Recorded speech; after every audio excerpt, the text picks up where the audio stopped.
Alright, we're filming. What's up, guys? Third time's the charm. This is my third attempt at making this video. Alright, this is my Spider-Man Homecoming review. Alright, cool. This was a pretty good movie. It literally featured the cast, and not literally, I don't know how I use that word, but it featured the cast of Michael Keaton, Tom Holland, Mariah Tomei, Lauren Harris, Zendaya, Tony Stark, obviously, John Farrah. Those are some notables. But there's some notables. The whole cast was definitely dope. It was a really culturally diverse cast, which I have decided to make a video about that after this video. So look out for that one also, about cultural diversity in comics and movies, just in like superhero universe and landscape, and how I feel about it, and things like that. It's kind of a slightly, it was a hot button topic at one point, not that long ago. Kind of still is. Ain't the point. Let's keep on rolling. But it was this is non-spoiler for anybody that's wondering. Non-spoiler review at this point. It was a really good movie. Tom Holland is the best Spider-Man ever. He fits the role better than anybody else has ever. One, he's the younger one, and then he has a better feeling about it. He has a more like a natural feeling, like, oh, he's in high school. He's in high school. He's actually going through these problems. He feels really normal. When Tobey Maguire was towards the end of high school, and let's be honest, Tobey Maguire is a darker, more emotionally complex character. Like, he's a more dark character. He fits me. He strikes me more as like a gothic, gothic type individual than an actual, a Spider-Man Peter Parker, a cheery, funny, nerdy, geeky, on a social outside, but still a very funny, positive guy. That has took his fair share of L's in his life. And Andrew Garfield, he was a great Spider-Man too. He was closer to what Spider-Man should have been, but he wasn't quite there yet, I feel. So he wasn't quite there yet. I feel he was too cool. That's the problem with him. Honestly, he was too cool. Andrew Garfield just has this natural swag about him, in everything he's ever played in, and this how he carries himself. He's cool. He's a cool guy, and I think that kind of threw me off slightly with it. Amazing Spider-Man 2 wasn't that great of a movie, but it wasn't as bad as Spider-Man 3. Amazing Spider-Man 2 wasn't that great of a movie, but it wasn't as bad as Spider-Man 3. This Spider-Man Homecoming is my favorite Spider-Man, hands down. Probably top 5 favorite movie. Top 5 favorite Spider-Man movies. Not Spider-Man movies, top 5 superhero movies. Probably. It's somewhere with Guardians of the Galaxy, Winter Soldier, Dark Knight, and I'm forgetting one. Logan. Somewhere up there with them. It's in some kind of order up there with them. It's a really good movie, really funny, really balanced, really humorous. Kind of shared, especially, it's like a coming of age story. Coming of age story. So any person that's basically been through a teenager at one point to a young adolescent, young adult, kind of can vibe with this. Me, I'm only 22 years old, so I definitely can sympathize with the feelings that he's having. He's way more successful in high school than I was, though, but still ain't the point. And matter of fact, I was in college too, but still ain't the point. He's really dope. There's good funny moments in it. Michael Keaton does a great job as a Vulture. Tom Holland is amazing. Laura Harris is the love interest of Peter Parker. She's a senior while he's a sophomore. He's reaching. My man's reaching, and he's doing pretty well. I'm not gonna lie. But it's a really good movie. It's a really solid movie, a really good watch. And I think if it don't matter what you like, you should check the movie out. If you like watching movies, if you like enjoying movies, you check the movie out. It was a really good movie going experience. Donald Glover's also in this movie, and Hannah Buress, two individuals that I thoroughly enjoy. Donald Glover, I'm a huge fan of his. Donald Glover is probably my favorite rapper, and probably is one of my favorite celebrities in general. And if anybody knows me, I don't really like idolizing anybody in any form, shape, or form. So, but he's one of the very few people that I will kind of fanboy over to a slight degree. But yeah, I'm a huge fan of him. Cool. Funny enough, it's a light story. I'm not trying to run too long. My last video was 20 minutes. I made before this one, but I deleted it. So I'm trying to make it faster, better. And plus, I couldn't remember my people's name. But Donald Glover is Donald Glover is really dope in this movie. But in Community, when he was in Community, he played Troy. But his episode Troy was wearing a Spider-Man costume. You feel me? and then they kind of went viral whenever they were looking for the Amazing Spider-Man. Whenever they were looking for the Amazing Spider-Man actor, which they found Andrew Garfield basically. You feel me? But Donald Glover, but like people were pushing it really hard or whatever. Donald for Spider-Man, and and then you got people basically saying Spider-Man's not black, blah blah, this, that, and third. You got some racism, you got some other things. But again, I'm not trying to go too deep into diversity in comics yet. But because of that, Miles Morales was made. Because Donald was trying to do that, they made Miles Morales, which is a African Hispanic Spider-Man from the Ultimate Universe. Now he's in the regular Marvel universe because of all different Marvel, all different Marvel and Weapon and Battle World, Doctor Doom and Molecule Man and all that stuff. Check it up if you want to. Comics Explained and Comic Historian all have great, reviews on it, so check them out. Ain't the point though, but keep on rolling. They made this character.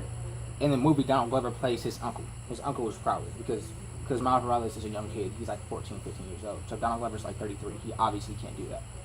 But cool, ain't the point. Now transitioning into my spoiler review. You find out Michael Keaton's doing all of this stuff. Michael Keaton's a vulture. He's basically stealing. Yeah, he's stealing from Damage Control. Damage Control is a company in the Marvel universe that basically cleans up all events that happen. Cleans up all superhero events that happen in the Marvel universe. He's a really dope. Yeah, he's a really dope. It's a really dope company. Dwayne McDuffie was over it for a little time. Dwayne McDuffie was one of my other heroes, or people that I slightly look up to. He's really dope. He passed, I think 4 or 5 years ago, but he's really good around that time. But he's really dope. He made Static Shock and all that. But he was over that comic. Damage Control in this movie is the same thing as I just explained. No, they clean up damage. They control damage from superheroes. But Michael Keaton is basically stealing this technology from Chitauri, from Ultron, all these technologies that basically that they fought, they fought against, the Avengers have fought against, and superheroes have fought against in general. That basically stealing it and incorporating into regular technology, making guns, making phasers, making things that help thieves be thieves. And he's really good at it, by the way. But Spider-Man's basically, he's running interference pretty well, and he's trying to stop him. He finds out about him. Funny enough, he finds out about them while he's at a party, at his house, because you later figured out that Laura Harris, her character Liz, is his daughter, which is dope. Which is his daughter. It's crazy, and it's a funny scene towards the end of the movie with them two. But he sees an explosion in the distance, and he goes over there and he sees the guys that one is Shocker and the other one will become Shocker in the movie later, but they're not too important. He sees them.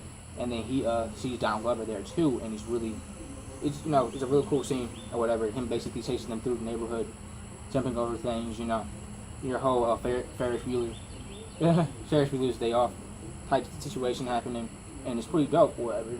That all happens, and basically the whole movie is about Peter. Peter basically trying to get to the big leagues. He's texting Happy's his handler in the movie, and he's texting Happy all the time, telling him, "Hey, I'm ready, whatever." Trying to get to the big leagues. All cool, and also trying to balance his social life through the whole movie the whole time.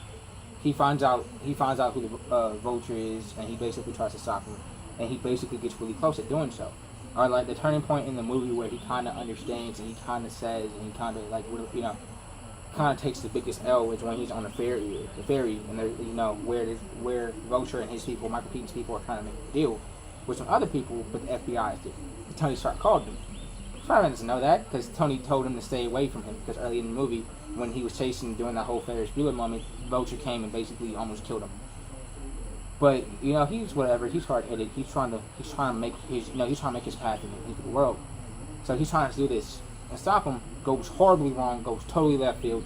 Cuts the ferry in half. I'm surprised nobody died. Thinking about it, I think the guy from Comics Explained was in the movie. Ain't the point. But cuts the ship in half. He tries to save it. Goes bad. Tony Stark stops him. Takes to the suit. This whole moment. He gets his old suit back. His old stuff back. He goes after the Vulture. He catches him. He goes after the Vulture. Yeah, he goes after the Vulture, and he ends up catching him. He ends up stopping him. He actually ends up saving his life. They kind of make a little bit of respect for each other. They end up finding out who the other person is. Through, it turns out, again, he's trying to date his daughter Liz. And he goes to his house and everything, and they see each other, and they just instantly know who the next person is. And they eventually figure it out. If I was Spider-Man, I would have punched him in his face off the gate. I would have solved that problem fast. But he didn't. But ain't the point. Cool. But yeah, her dad goes to jail and stuff like that, and it's pretty crazy. You find out that Zendaya is MJ. Well, which we already knew, but Zendaya is MJ. And it's pretty crazy. That's pretty good.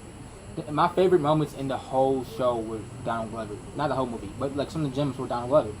Because again, like I said, I'm a huge fan of Donald Glover. And is it another car in the cul-de-sac? I don't know, but I'm a huge fan of Donald Glover. And yeah, he has really funny moments. Like actually, hopefully funny moments towards Spider-Man, and that's really cool, or whatever. But yeah, this is definitely one of my favorite movies of the year. Definitely, probably top 50 of all time for me. Probably top 20 of all time for me. Definitely top five superhero movie material.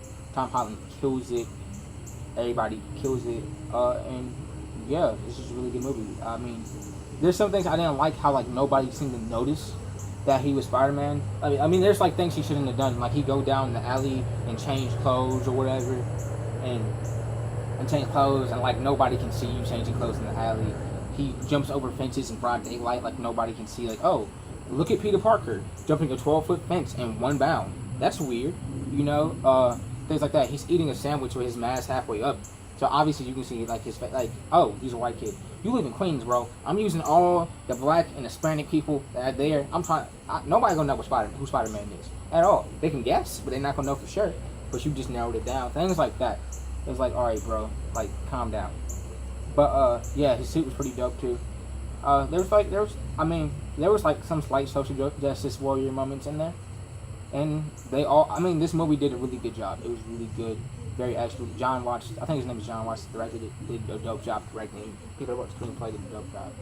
I'm not gonna give it a number because honestly, I don't remember the numbers I gave for other movies, but this is right along with Logan and Get Out in my book. This might be better than Get Out in my personal opinion.